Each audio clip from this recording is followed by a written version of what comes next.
Bismillahirrahmanirrahim. Alhamdulillahi rabbil alamin. Wassalatu wassalamu ala rasulihil amin,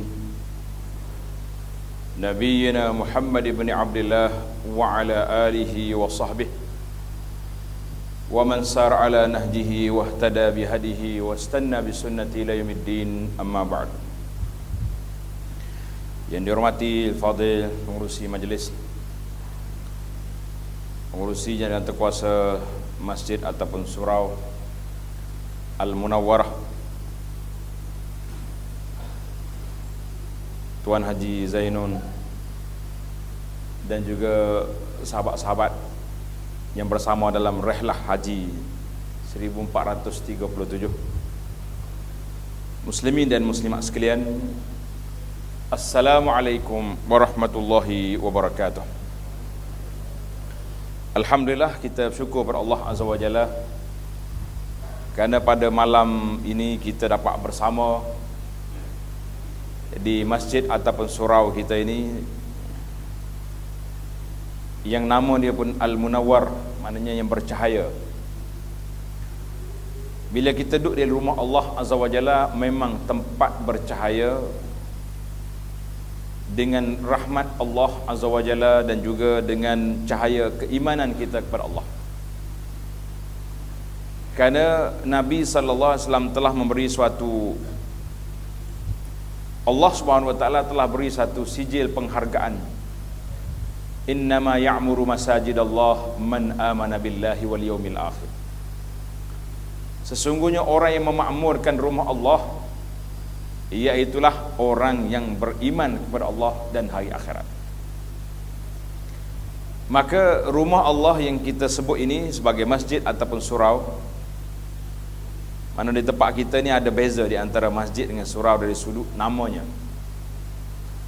tapi dari sudut penghayatannya, dari sudut tempatnya, memang dia ini termasuk di dalam kategori rumah Allah. Jadi orang yang dapat sampai ke rumah Allah ini, iaitulah orang yang telah dipilih oleh Allah Azza wa Jalla menjadi penghuni rumahnya, yang dimakmurkan pula dengan beribadat dan majlis-majlis ilmu yang cukup besar kedudukannya di sisi Allah Azza wa Jalla. Muslimin dan muslimat, para jemaah sekalian, perbincangan kita pada kali ini dalam tazkirah ini berputar sekitar salimus sadri ataupun qalbun salim, hati yang lapang, jiwa yang tenang, iaitulah hati yang sejahtera daripada perkara yang tidak baik. Maka di zaman kita ini, bukan saja zaman kita para jemaah sekalian, bermula daripada zaman awal lagi, zaman Nabi sallallahu alaihi wasallam, perbincangan tentang tajuk ini telah diperingatkan oleh baginda Rasulullah sallallahu alaihi wasallam, sebagaimana dalam hadis An-Nu'man ibnu Bashir radhiyallahu anhu al-muttafaq alaih, yang dikeluarkan oleh Imam Bukhari dan Muslim. Nabi sallallahu alaihi wasallam bersabda, ala wa innal fil jasadi mudghah. Ingatlah bahawa dalam jiwa manusia, dalam diri manusia itu ada mudghah, ada seketul daging. Iza saluhat saluhal jasadu kullu. Bila baik dia, maka baiklah yang lainnya. Wa iza fasadat fasadal jasadu kullu. Rusaklah yang lain. Ala wahyal qalbu. Ingatlah, iaitulah hati manusia. Maka hati inilah yang menjadi tempat perbincangan, dibincang oleh Rasulullah sallallahu alaihi wasallam, dan Nabi kita sallallahu alaihi wasallam telah mendidik sahabat-sahabatnya untuk mensejahterakan hati. Kita akan lihat beberapa contoh. Siapakah mereka itu? Kata di para sahabat yang mengkaji, bila kita tengok kepada umat ini, Maka selepas daripada Nabi sallallahu alaihi wasallam, para sahabatlah abarra quluban, orang yang sangat baik hatinya, orang yang sangat patuh kepada perintah Allah azza wa jalla. Maka Allah Ta'ala telah rakam kedudukan mereka, was-sabiqunal awwaluna minal muhajirin wal ansar, orang yang terawal di kalangan umat ini, di kalangan muhajirin dan juga ansar. Itu kita tak boleh nak lawan dah mereka. Sebab dari sudut zamaniyah, marhalah mubarakah, tempoh zaman yang Allah pilih mereka menjadi sahabat Rasulullah sallallahu alaihi wasallam.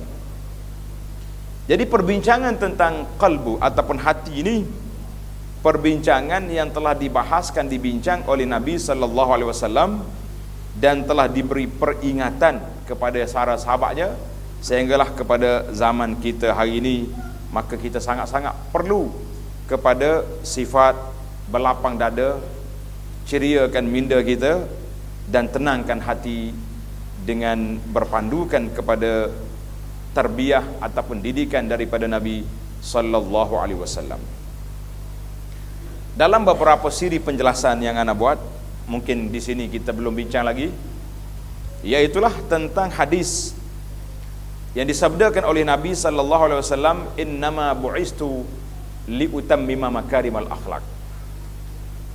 Nabi mengatakan, aku dibangkitkan oleh Allah azza wa jalla untuk menyempurnakan budi pekerti akhlak yang mulia. Jadi para ulama mengkaji, meneliti hadis ini, mengapa Nabi letak hasr, letak lingkungan pendidikan dia kepada akhlak. Jadi itulah yang menunjukkan akhlak itu mari daripada mana? Apabila berlakunya seorang hamba Allah Ta'ala itu qalbun salim, hati dia sejahtera, maka akhlak dia juga terpelihara. Kita boleh katakan hati sejahtera, akhlak terpelihara. Tapi kalau hati itu bermasalah, kita boleh nampaklah kepincangan dalam kehidupan manusia. Hidup dia susah, keadaan dia serabut, ketenangan yang tidak ada, sebab hati dia penuh dengan hiqd, dendam, kesumat, hasad kepada orang. Bila buat ibadat nak tunjuk pada orang, riya, maka orang ini tidak akan mendapat ketenangan di dunia, lebih-lebih lagi di akhirat kelak. Jadi maka kita nak mencari di zaman kita ini, para sahabat nak mencari teman, kawan-kawan yang betul-betul qalbun salim, orang yang punya hati yang baik, sehingga Nabi sallallahu alaihi wasallam gambarkan orang yang akan masuk syurga nanti, afidatuhum, hati mereka ka afidatit tayr, seperti hati seekor burung.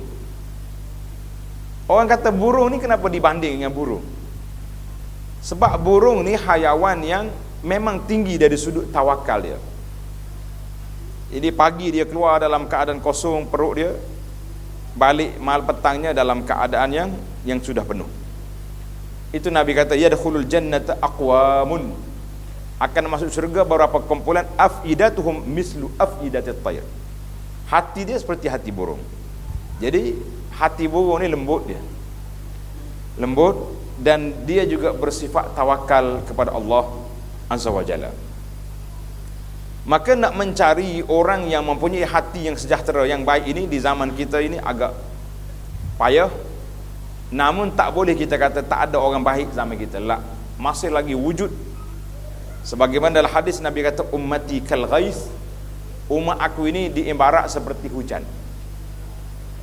Kita tak tahu hujan yang turun tu yang mana yang beri manfaat kepada bumi, yang awal ke yang akhir.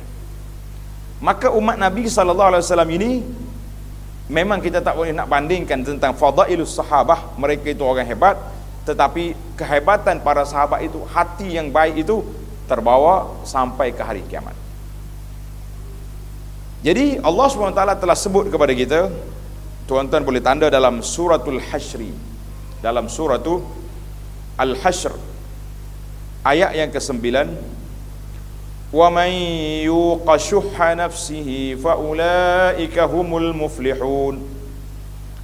Wa man yuqa syuhha nafsihi, siapa dia jaga, kawal, kontrol syuhha nafsihi, perasaan bakhil dalam diri dia tu. perasaan tak baik dalam diri dia, faulaika humul muflihun, maka merekalah orang yang muflih, mana orang yang bahagia. Para jemaah sekalian, biasanya kalau sebut tentang bakhil, dalam kepala kita apa dia? Bakhil. Mesti kita akan berfikir tentang bakhil dia ni. Bakhil tak bagi duit, lalu tabung depan dia pun senyap, awak tak tahu je. Senyap-senyap je tolak ke tepi. Kalau masjid kita ni berjalan tabung, jalan je. Kalau tidak pun buat lena je. Tabung lalu, jenerah lalu dia. Syuh. Mana syuh ni biasanya orang akan kait dengan al-maddi, benda kebendaan. Orang akan kait dengan harta benda. Orang akan kait dengan infak. Itu dia panggil orang bakhil. Tetapi dalam tafsir ayat ini, kata di para ulama tafsir, bal yata'adda zalika ila syai'il ma'nawi. Syuh juga dibawa kepada bakhil dari sudut maknawi, bukan kebendaan. Seperti bakhilnya kita nak maafkan orang salah. Bakhil tak bakhil kita dalam nak maafkan orang? Kalau bahkan ada kalanya kita terdengar orang bercakap, oh dia tu buat kesalahan aku akan ingat sampai mati. Ini contoh-contoh manusia bakhil, manusia yang orang panggil kedekut. Kalau orang Kelantan dia kata kupi. Dia baca bahasa Kelantan sikit. Bakhil itu makna kupi. Kena ingat bahasa dia tu. Jadi orang bakhil maknanya orang yang tak mau memaafkan orang, termasuk bakhil. Orang buat salah dengan kita, tiba-tiba dia datang melutut, tuan, puan, minta maaf lah, saya tersalah. No, saya tak mau, saya tak akan lupa salah. Maka itu dipanggil kategori bakhil.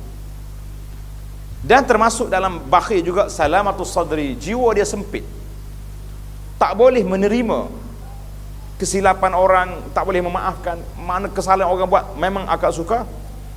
Dan bakhil juga daripada nak mengikis sifat-sifat al-hiqd wal hasad, dendam, dengki dalam jiwa. Maknanya tafsir ayat wa man yuqashuha nafsihi itu, siapa dia jaga kebakhilan diri dia, kata dia ulama, termasuklah bakhil maknawi, bakhil dari sudut memaafkan orang. Patutnya kita, pasal tu anda tengok dalam bab bakhil ini, kita orang Melayu ni sangat bakhil nak banding dengan Arab. Minta maaf, tak ada unsur resis kat sini. Resis tak ada. Arab ni kalau orang langgar kereta dia berbong, dia tu bercakap pinggang, marah dia, lesh dia kata. Kenapa? Dia kelahi lah. Suara tu bertinggi macam nak main gusti dah. Tak sampai 5 minit, sallu ala nabi, mari orang tengah, sallu ala nabi, Allahumma salli ala Muhammad, salam, maaf pergi, habis kita. Salamatus, maknanya tak bakhil dia, mudah nak maafkan. Kecuali berat sangat kereta dia tu, mungkin dia minta bayaran lah, pampasan 200, 300, itu je lah. Sampai nak mari satu family, satu keluarga nak mari bertumbuk, tak ada. Saya satu hari duduk di rumah ada seorang pakcik, tiba-tiba mari satu kumpulan pemuda, bawa dengan hok gedai-gedai ni, gedai ni mana orang Samsung lah, dengan rata-rata tengah pula ada. Kata, ni apa problem, apa masalah? Saya cuba nak tenangkan. Dia kata pakcik ni langgar motosikal dia. Tak apa sampai satu geng mau mari nak pakcik tua yang langgar tu, umur 70 tahun. Memang kalau langgar pun mana sabar, dia tak nampak. Jadi patutnya dimaafkan. Tak. Akhir sekali saya kata, masalah nak motor saya lah. Yalah, motor kena langgar dah. Yang naknya apa? Nak suruh dia beki. Dia hantar kat kedai, kat apa ni, tempat workshop. Berapa bil buat mari sini. Kalau pakcik tak bayar, saya bayar. Itu begitu ya buat dia. Mari tu kira macam nak pukul pakcik. Kata subhanallah, tengok. Syuh, bakhilnya kita dalam isu nak memaafkan orang. Inilah di antara khisal yang menyebabkan kita tidak mendapat darjat di sisi Allah Azza wa Jalla. Kenapa? Sebab kita mempunyai sifat yang tidak baik. Saya kata orang Melayu bukan semua, kita ada ramai juga di kalangan kita yang baik-baik kan. Tengok baru ni orang duk viral, tak tahu betul ke tidak, seorang pemandu lori yang kena pukul. Tengok belakang ni, ahli-ahli mazhab wasapi ni tahu belakang ni. Nah, Allahu Akbar. Saya 5 video tu sampai saya ingat. Orang ni hantar, orang ni hantar. Saya kata tak payah hantarlah. Kita belum dah biar dia selesai dia bala polis je. Kenapa kita sibuk-sibuk? Kita bukan polis pun. Nah, maknanya langgar sikit sampai pukul sampai subhanallah. Wa may yuqashuha nafsi. Kita belajar malam ni tadabbur kepada ayat wa may yuqashuha nafsi. Siapa dia boleh kontrol dia punya bakhil diri dia, sama ada bakhil dari sudut keuangan dan bakhil dari sudut akhlak, bakhil dari sudut kira bicara. Tak payah susah para jemaah sekalian.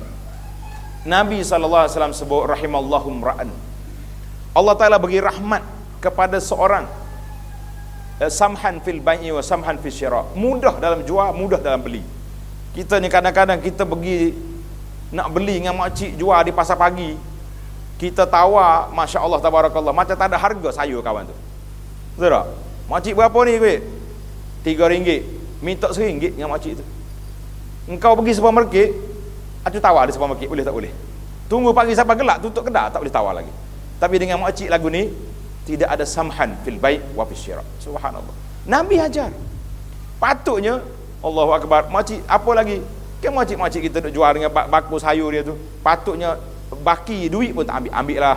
Makcik jual 3, saya bayar 5 ha. Sedekah RM2. Biar ada perasaan kita. Tapi benda macam dengan makcik lagu ni kita tekan sungguh-sungguh dia dah. Attack dia. Dah lah GST tak ada apa tak ada. Kita pula duk attack dia, minta tawar lagi sampai mereka. Allahu Akbar. RM3 nak makcik.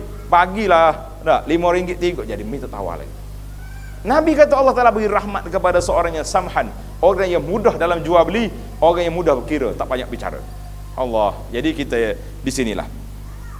Maka sifat ini salimus sadri, sifat mempunyai dada yang lapang, jiwa yang tenang ini para jemaah sekalian adalah menjadi satu sifat yang besar nak membawa kita ke syurga. Bawa kita ke syurga. Hadis yang diriwayat oleh Anas bin Malik.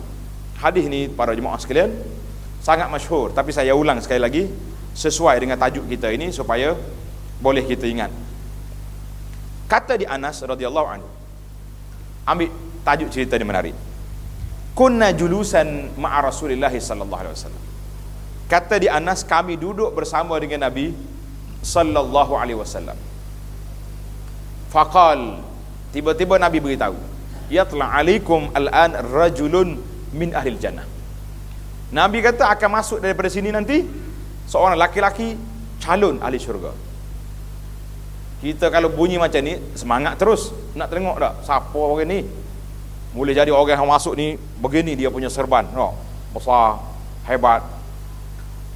Tiba-tiba fatala ar-rajulun minal ansar, masuk seorang laki-laki biasa je dari kalangan ansar, janggut dia basah, baru ambil wuduk. Selipar ada kat tangan. Biasa orang-orang di masjid Arab ni bawa selipar pada dalam masjid, dia pegang di tangan tak sini. Kita sini kalau masuk selipar dalam masjid berambak dah. Dia kata apa pula bawa selipar mari ni? Nanti esok belajar masuk dalam masjid ni bawa selipar, pasal ahli jannah ni bawa selipar. Ini dia panggil dalam bahasa usul fiqh dia panggil as-sabru wat taqsim. As-sabru wat taqsim, mana nak cari ilah. Adakah kerana selipar dia jadi ahli syurga, selipar masuk masjid, ataupun kerana dia bawa di janggut dia basah baru ambil wuduk? Itu dipanggil tahqiqul manat dalam bahasa usul fiqh, ataupun tanqihul manat. Doktor gitu tu dia bahasa dia tu. Tanqihul manat. Jadi kata di para ulama, selipar tak ambil kira, janggut basah pun tak ambil kira. Besok orang pun tengok. Nabi kata sallallahu alaihi wasallam, yatla alaikumul an rajulun min al-jannah. Akan masuk daripada sini laki-laki ahli syurga. Orang duk ingat kau hak lain pula. Ni Anas rawi hadis ni. Tengok-tengok, masya-Allah, pocik yang sama. La ilaha illallah. Jadi mengikutlah riwayat kata 2 kali atau 3 kali Nabi kita ulang cerita sama. Jadi seorang pemuda bernama Abdullah bin Amr bin al-As radhiyallahu anhu. Abdullah bin Amr ni duduk attack pocik ni. Apa benda ibadat dia buat? Kita gugurkan 2 sifat tadi. Bawa selipar dengan janggut basah tadi, gugurkan. Abdullah bin Amr lepas salat malam tu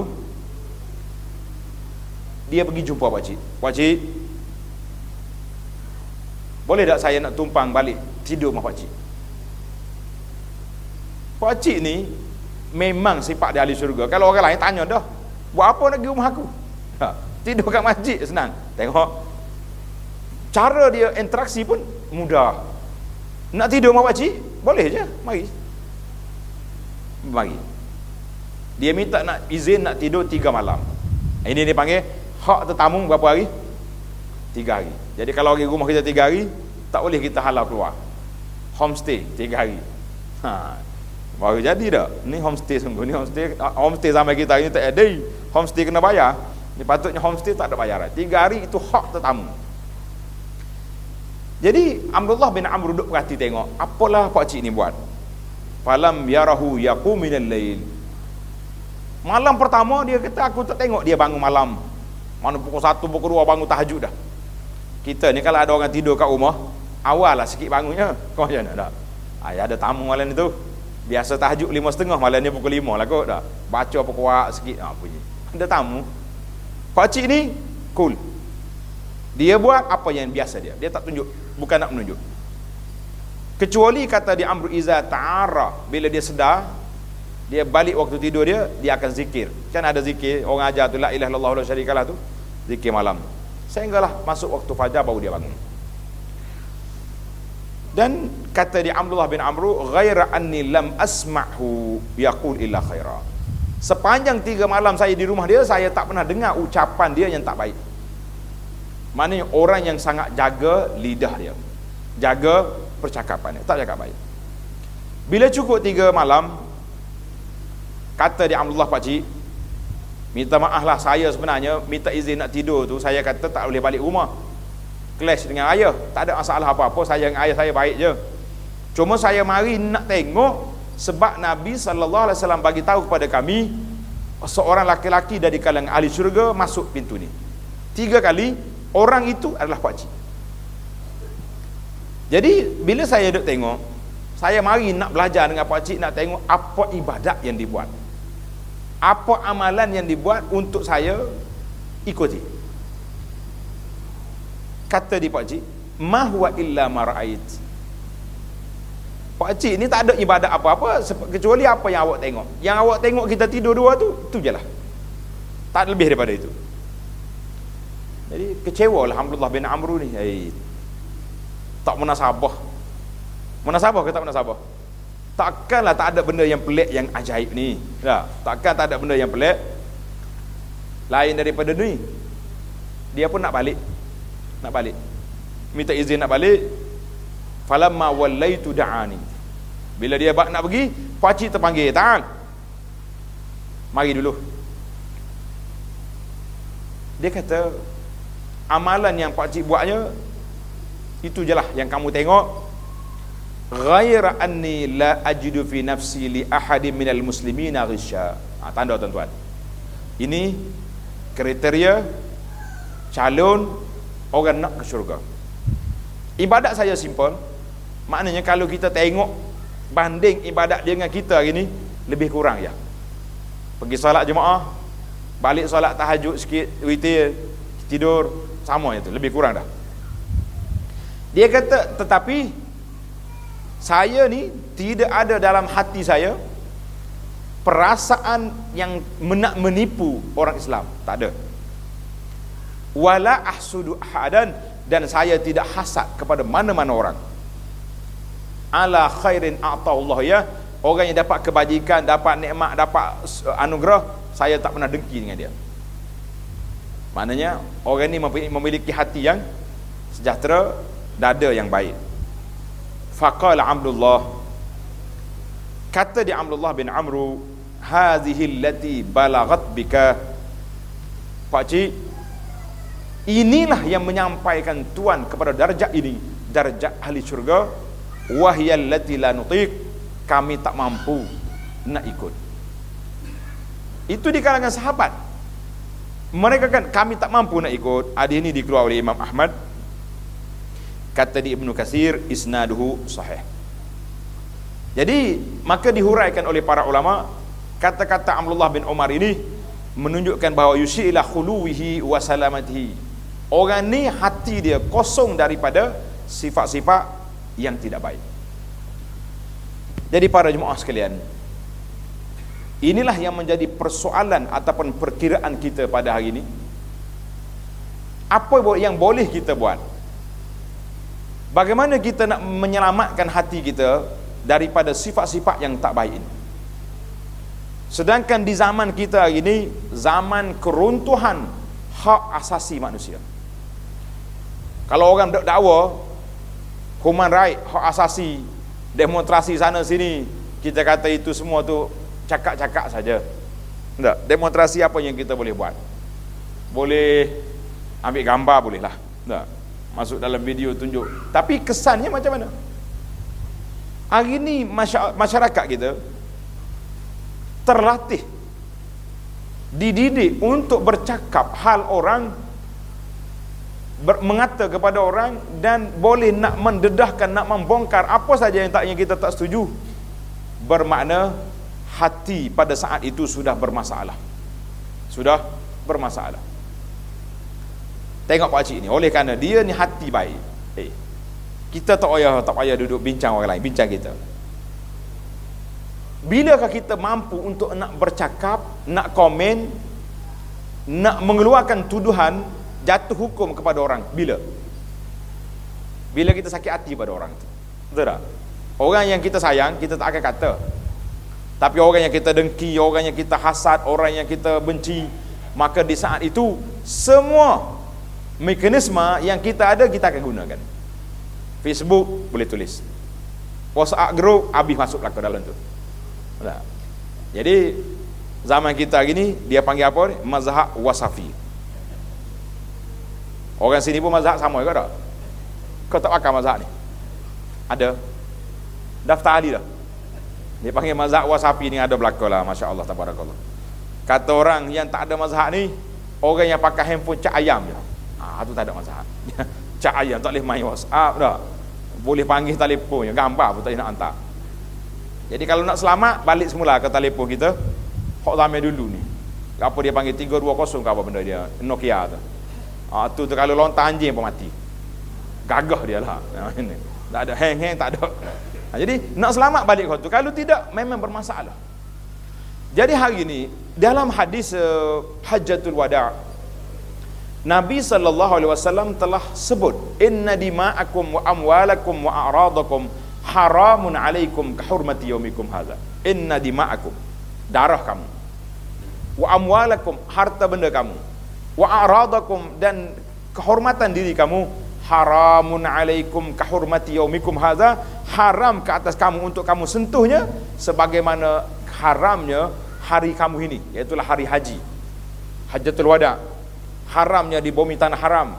Jadi Nabi kita buat bandingan yang begitu besar, tiba-tiba mari sampai di zaman kita ini, kita buat kecil ya kepada kehormatan diri orang. Kita mampu nak pukul orang mengikut apa yang kita nak, mampu kita nak kata kepada orang apa yang kita nak buat, maka di saat itulah para jemaah sekalian, kita telah mengalami suatu kerusakan yang cukup dahsyat.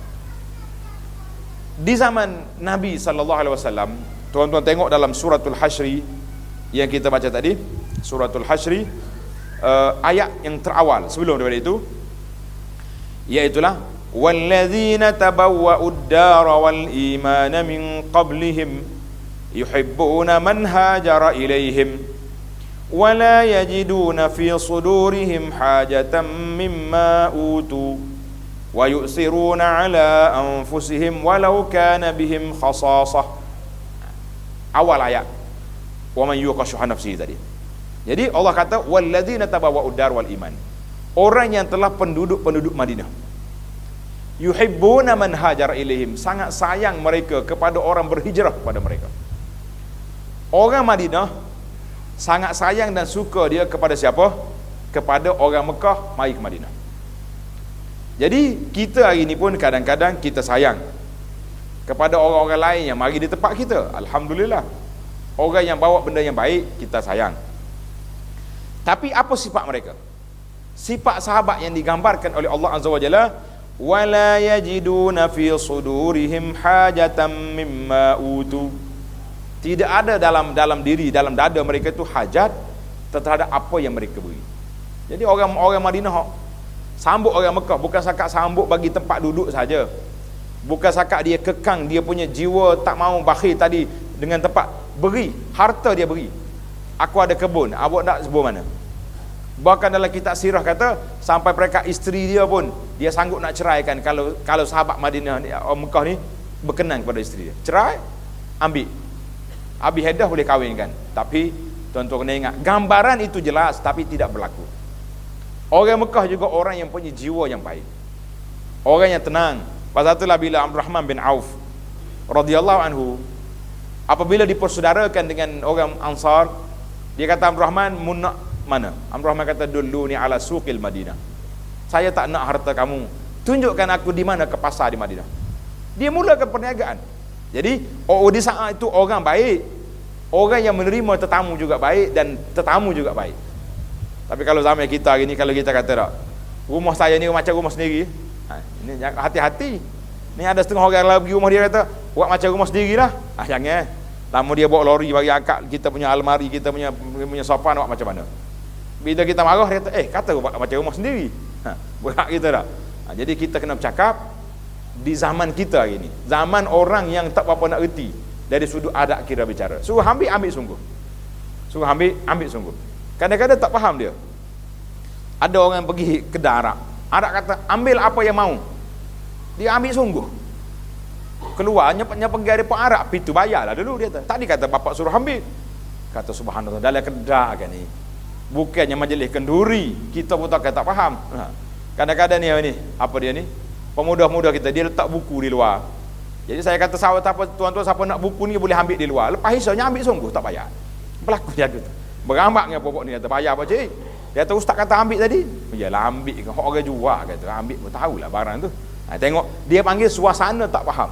Suasana tak faham. Mana kalau bercakap tak boleh nak main sindir-sindir tak main, kena main direct sebab masa sudah berubah. Masa sudah berubah. Jadi waktu dulu orang afifun nafs, baik jiwa. Orang yang baik jiwa inilah orang yang patut kita cari. Sebagaimana dalam hadis Nabi sallallahu alaihi wasallam, Nabi kita bersabda, laisal miskin, bukan betul-betul orang miskin orang yang duduk tunggu di tepi jalan duduk minta sedekah. Itu bukan miskin. Alladzina yatakaffafuna nas, pergi duduk minta sana minta sini, itu bukan miskin.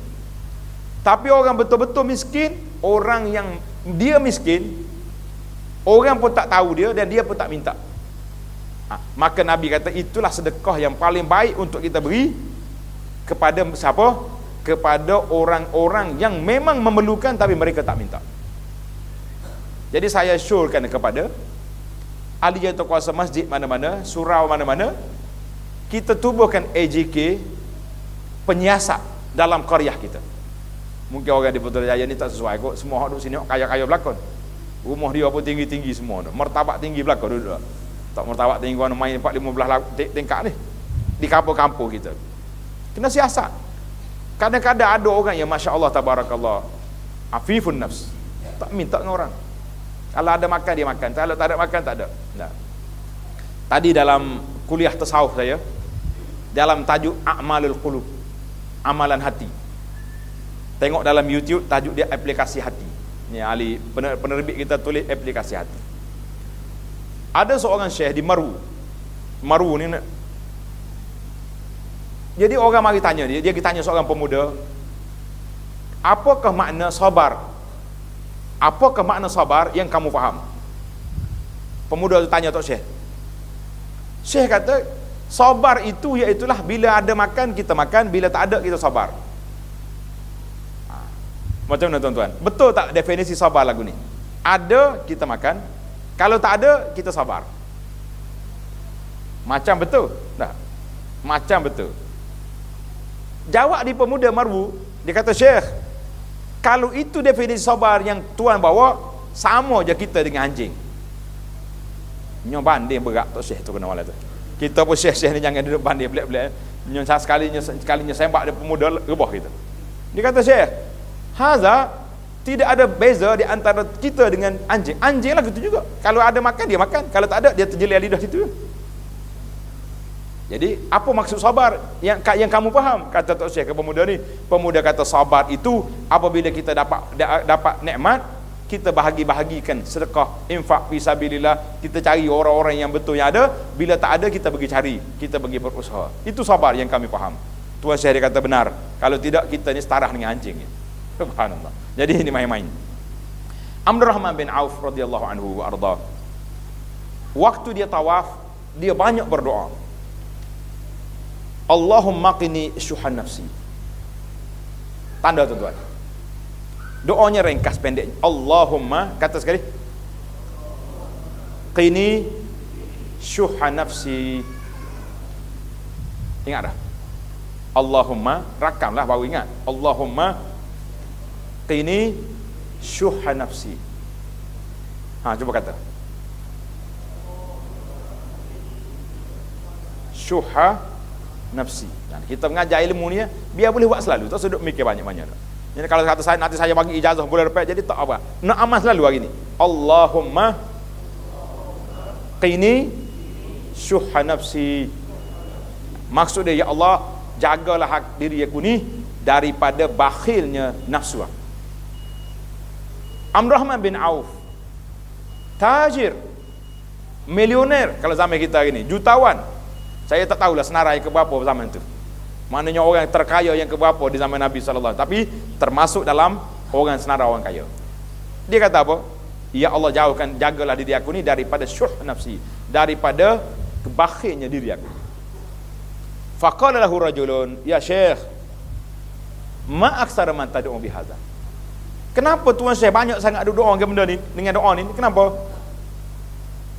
Faqal, kata dia Tuan Syekh Abdurrahman radhiyallahu anhu, iza waqitu syuha nafsi, apabila aku telah kontrol, jaga jiwa aku ni daripada sifat bakhil, maka aku terkawal daripada sifat bakhil, sifat zalim, sifat al-qati'ah, memutuskan persaudaraan. Tengok, bila tidak ada sifat bakhil, kedekut, kopi tak ada dalam diri kita. Maknanya harta kita yang banyak ni fisabilillah, dan tidak ada penindasan zalim. Tuan-tuan kena tengok kenapanya berlakunya kezaliman di atas muka bumi ni. Sebab apa? Sebab tamak dalam diri itulah, nak ambil orang, nak tu nak ni, akhir sekali berlakulah kezaliman. Wal qati'ah, yang ketiga, putusnya hubungan. Putus hubungan kekeluargaan dengan sebab apa? Dengan sebab harta, berebut harta. Baru ni saya mengajar kitab Faraid, bincang tentang pembahagian harta pusaka. Jadi dalam mukadimah kitab tu Tuan Syekh kata, di antara punca perbalahan keluarga mari daripada silap ayah dia bagi harta kepada setengah anak, setengah tak dapat. Lepas kuliah, ada seorang orang masjid juga mari dijumpa anak. Dia kata, Ustaz, apa yang Ustaz cerita tadi memang berlaku pada keluarga saya. Dia pun cerita, kata subhanallah, al-qati'ah, putus silaturahim, putus hubungan persaudaraan, punca daripada mana? Punca daripada sifat bakhil yang kita ada. Jadi tuan-tuan kena ambil di sini, maka kita ambil sifat yang tersebut. Balik kepada tengok contoh sahabat Nabi radhiyallahu anhu tadi, Allah Ta'ala sebut dalam Quran, wala yajiduna fi sudurihim hajatan mimma utu wa yu'thiruna ala anfusihim walau kana bihim khasasah. Wa yu'thiruna ala anfusihim, mereka melebihkan orang lain ke atas diri mereka. Tuan-tuan kena tadabbur ayat kita suratul Hasyr ayat 9 ni menarik. Jadi wa may yuqashuha nafsihi wa mimma utu wa yusiruna ala anfusihim, mereka melebihkan orang lain dalam perkara kehidupan dunia. Dalam bab dunia, terpujilah sifat orang yang melebihkan orang lain daripada kita sendiri. Kita ni tak usah kata apa, waktu nak makan beratur queue, nak ambil buffet, tengok orang tua-tua mari bertongkat, suruhlah pakcik pergi depan dulu. Ni kalau pakcik pergi depan, jeling selalu dia. Mari man orang tua tak kerti. Orang tua pun tak kerti juga. Tengok, tak. Anda teringat satu cerita betul ni. waktu kami berada di Mina. Tak tahu dia orang ni ingat ke tak? Di Mina ni cabaran yang paling besar waktu subuh. Kita punya queue tandas. Kalau ingat ke tandas tu bukan satu segi dah tak. Tapi lupa pada ingat ke Kaabah nak pergi balik. Ana waktu duduk tandas tu puasa tak mari dah tahun depan. Balik tak ada buka bit lagi, nak pergi pula dah. Alhamdulillah, itu dia panggil panggilan Kaabah. Beratur ni sakat yang ana cek waktu. Biasanya 1 jam beratur. Baru sampai ke tandas. 1 jam nak boleh solat subuh. Pasal orang Melayu ni masya-Allah, Arab kata mazhab Battah. Melayu ni mazhab itik dia panggil. Waktu orang kata ramai tu lah dia mandi. Wadah hanya cukup lah ambil tanda, pergi masuk tanda, buang air, dah, ambil wuduk dulu, pergi solat, lepas tu tengah hari kan baru kita pergi mandi. Dah, dia nak mandi waktu tu juga. Waktu orang tengah ramai tu. Nak kata apa? Tidak ada sifat al-ithar. Jadi satu hari, mari pak cik. Tua dah pak cik ni, pegang kain begini. Maknanya emergency lah tu, nampak cara dia tu. Minta izin laluan nak masuk. Saya masuk dulu, saya tak tahan ni, ketuk pintu. Kata dia orang hak muda-muda sikit dia, kami beratus setengah jam dah pak cik. Pak cik pun tak payah pakai pergi dekat tandas tu, akak kain pakai buisit tu ya. Saya duduk belakang kata ambil muka. Orang minta dengan baik, masuk tandas tak bagi. Akhirnya dia buang air depan tandas tu. Baru jadi. Maknanya sifat al-ithar sudah tidak ada. Allah Taala gambarkan sifat yang baik di kalangan sahabat, wa yusiruna ala anfusihim, mereka itu telah melebihkan diri orang lain di dalam perkara keduniaan. Tapi ingat, dalam bab akhirat lah, masing-masing nak kepada pahala. Pasal itulah kesilapan di antara kesilapan yang berlaku ni, bila kita nak qamat kan, kalau ada kosong kat depan, kita berebut naik ke kita tolak orang naik? Gini sela la hadza khata, ini satu kesilapan. Sebab dalam perkara ibadat kita masing-masing berebut nak apa? Nak pahala. Pasal tu Nabi kita sallallahu sebut dalam hadis, Nabi kata lau ya'lamun nas, kalau manusia tahu kelebihan azan dengan kelebihan sa'awal, mereka akan mengundi, berebut nak duduk depan. Saya pernah tanya seorang imam, kata imam berapa tahun dah jadi imam? Dia kata tak lama ustaz, baru 30 tahun. Imam kita ni muda-muda lagi, tak ditanya ni, tak ada pengalaman banyak lagi. Imam 30 tahun dah. Saya tanya berapa kali terpaksa kena tunda takbiratul ihram sebab nak mengundi, berebut queue nak duduk depan. Nak duduk sahawat ni terpaksa kena berebut, imam kena undi dulu siapa dia masuk. Orang ni zuhur, orang ni asar. Imam kata alhamdulillah 30 tahun ni tak pernah sekali pun mengundi. Hak kena marah ada, nak suruh penuh saf ada je kan. Saf tak naik-naik juga. Jadi dalam perkara ibadat tak boleh kita isar melebihkan orang lain, tapi dalam perkara keduniaan dipuji kalau kita utamakan orang lain. Jelas ayat kita ni. Jadi para jemaah sekalian, itu ayat Allah SWT sebut. Maka di akhir suratul Hasyr barulah mari wa may yuqashuha nafsihi fa ulaika humul muflihun. Allah Taala ajar kepada kita, didik kita sedemikian. Maka Nabi SAW telah menzahirkan di dalam hadis-hadis yang kita baca tadi, cerita-cerita, dan telah meninggikan kedudukan orang yang bersifat dengan hati yang sejahtera, hati yang baik. Jadi hadis yang diriwayatkan oleh Abdullah bin Amru radhiyallahu anhuma, sabda Nabi sallallahu alaihi wasallam, khairun nasi zul qalbil mahmum. Khairun nas, sebaik-baik manusia iaitulah manusia yang mempunyai hati yang al-mahmum. Apa dia mahmum ni?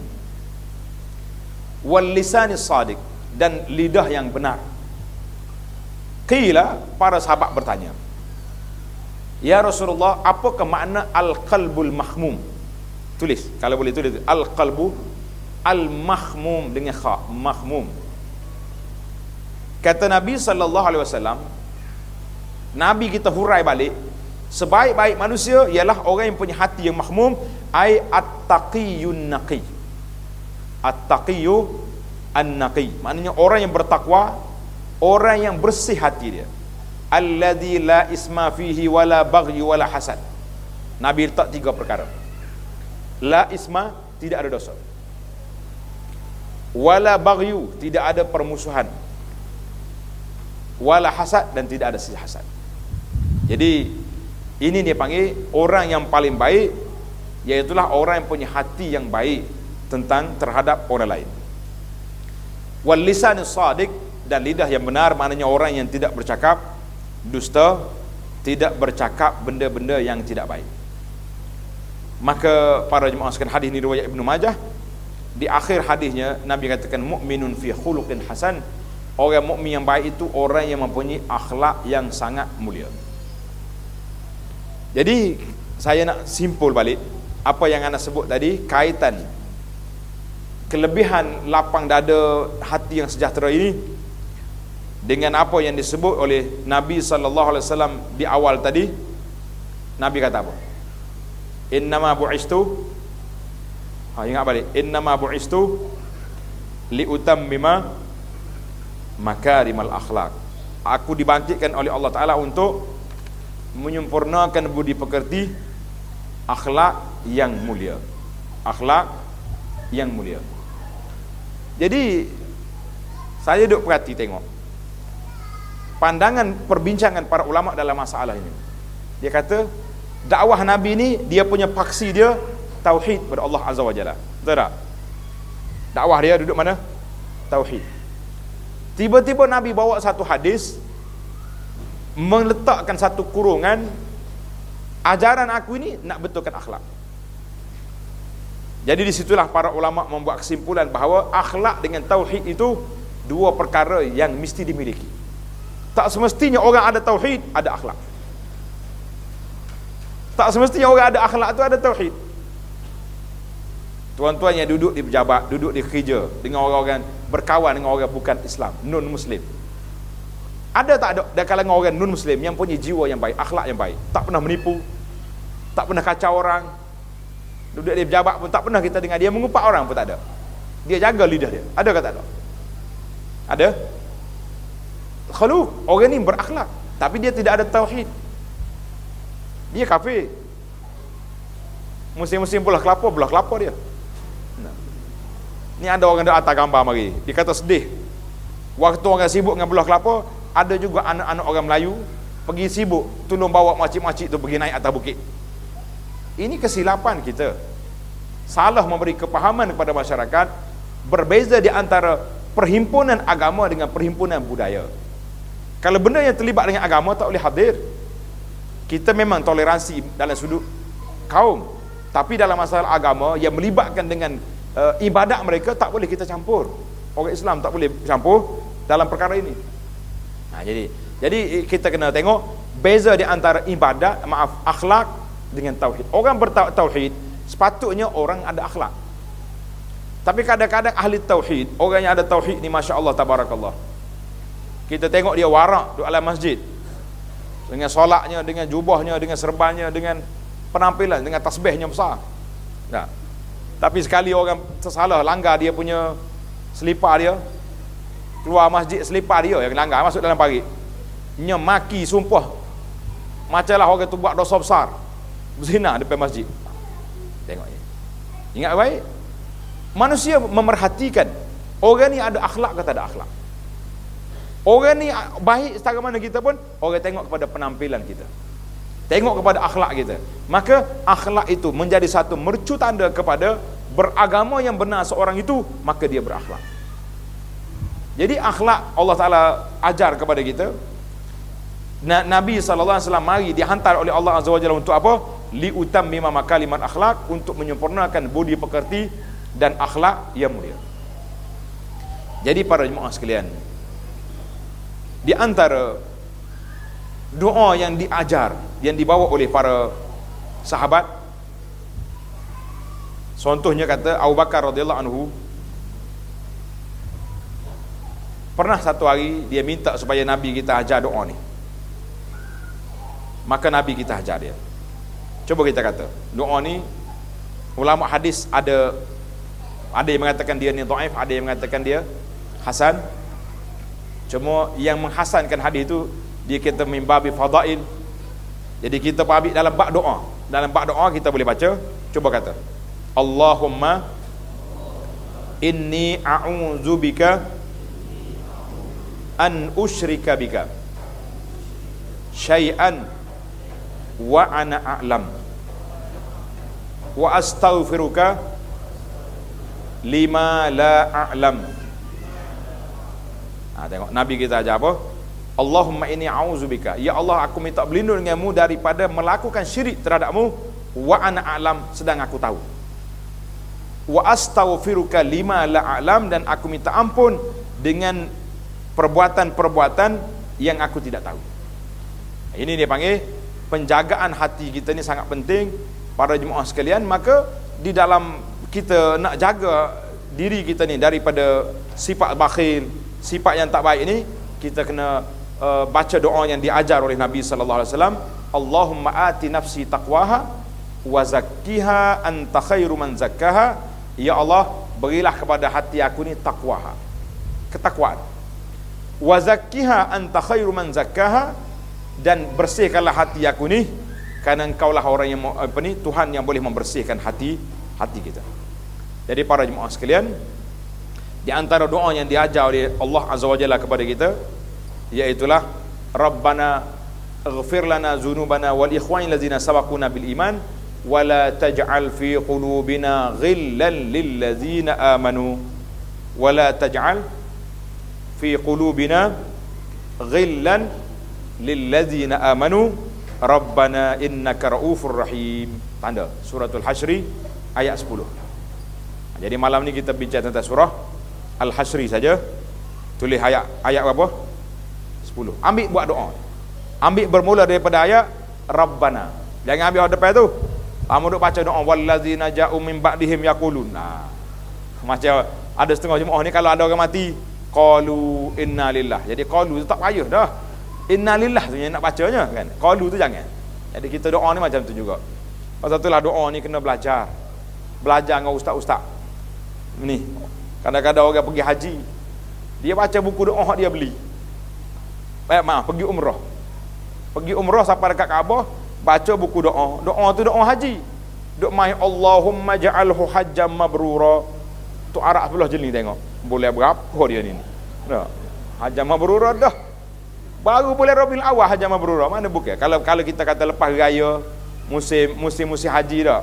Syawal, pakai ihram boleh jadi haji ifrad. Munasabah juga. Ni mari umrah.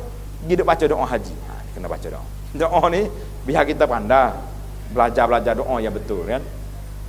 Dia masalah juga kadang-kadang salah baca doa pun masalah. Macam orang perempuan ni, dia belajar doa, kelebihan doa kepada orang lain. Tengok, kita ni nak doa ke orang lain pun payah. Pasal ada sifat bakhil dalam diri, syuh. Patutnya bila kita dengar saudara kita sakit, doa selalu, ya Allah, Allahumma salli ala Muhammad wa ala Muhammad, Allahumma shfi maradahu. Ya Allah, sembuhkanlah penyakit saudara aku. Dengar di hospital hidup mana ke, doa selalu, ya Allah sembuhkanlah penyakit saudara aku. Ya Allah berikanlah kesenangan kepada dia. Doa kita ni, kata Nabi sallallahu alaihi wasallam, man da'a li akhihi bi zahril ghaib. Siapa dia doa kepada saudaranya di sebalik tabir. Maknanya orang tak tahu, kita doa senyap-senyap. Apa kita dapat? Malaikat mari aminkan doa kita, dan dia doakan untuk kita. Malaikat kata amin walaka misluhu. Amin, mu boleh macam dia juga. Tapi kita rasa bakhil kita ni. Nah, kalau nak doa ke orang ke, suruh mari ambil duit lalu, itu masalah. Ana sedih sangatlah.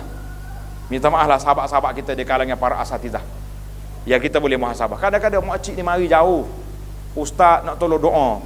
Anak saya sakit. Duduk di hospital, tolong doa begini-begini. Lepas dia bercakap tu kak, niti air mata. Ni nama anak dia, Muhammad bin Dolah. Ni duit RM50, minta ustaz doa. Ustaz pun ambil kepala boleh poket RM50. Tuan-tuan kena ingat, dia mari dalam keadaan mahmum, susah hati dia. Anak di hospital nak buat pembedahan. Mari dengan penuh duka cita. Kita sanggup ambil duit dia. Patut kita bagi duit, ambil RM50, buat tambang pergi hospital. Terbalik kita. Jadi ingat, kita janganlah dalam masalah nak doa kepada orang ni, jangan duduk ambil kira benda-benda keduniaan. Kita berdoa kepada Allah Ta'ala. Ni, doa di sebalik tabir cukup mustajab. Dan di antara gaya cara Nabi SAW berdoa, bila orang mari minta, Nabi doa selalu. Doa dia Rasulullah. Nabi kata Allahumma selalu. Ada kita pun kalau orang kata doakan kita salat, kita doa selalu. Ni ada setengah orang mari holah apa lah anak dia. Ustaz, doakan budak ni. Pergi atas kepala budak tu, Allahumma faqihu. Allahumma, kita doakan dia, minta dia ambithu nabatan hasana, biarlah dia membesar dalam keadaan yang baik. Doa terus. Itu dia panggil cara Nabi SAW. Cerita hak perempuan tadi nak dengar juga kau lewat dah. Nak dengar? Muslimat takut dia marah. Satu hari seorang suami ni ada kawan dia tak ada isteri. Masa tu bulan puasa, dia sedih lah dengan Allah. Sedihnya kawan aku tak ada isteri, dia kata. Dekat nak buka puasa, waktu mustajab doa, dia doa, ya Allah, tolonglah beri suami isteri kepada saudara aku tu Muhammad, tak ada. Bini dia dengar. Bini dia mari tapa tangan suami. Jangan doa. Suami dia kata, aku bukan hak saya. Nuh Muhammad hak tak ada bini tu. Tak boleh. Kata mana baiknya ni kata ni. Rupanya bini dia belajar hadis tadi. Bila kita doa kepada orang lain, malaikat mari kata amin walaka misluhu, mu boleh juga. Ni masalah dia. Jadi kadang-kadang kita kena pandai juga fiqh doa ni. Muslimat pun kena faham juga. Masalah. Main doa dekat nak buka puasa ni waktu mustajab. Ya Allah beri ke dia, malaikat doa ayat mu boleh juga. Jadi bini dia apa sekal lah, jangan cari pasal dia tu. Nak doa kita doa depan dia. Allahu akbar, cerita doa pula tak habis dah lah. Mudah-mudahan ada manfaatnya kepada kita sekalian, insya-Allah taala. Jadi kita tu bolehlah dapatkan di luar sana. Saya akhiri dengan subhanakallahumma wa bihamdika asyhadu an la ilaha illa anta astaghfiruka wa atubu ilaik. Wa sallallahu ala nabiyyina Muhammad wa ala alihi wa sahbihi ajma'in. Walhamdulillahi rabbil alamin.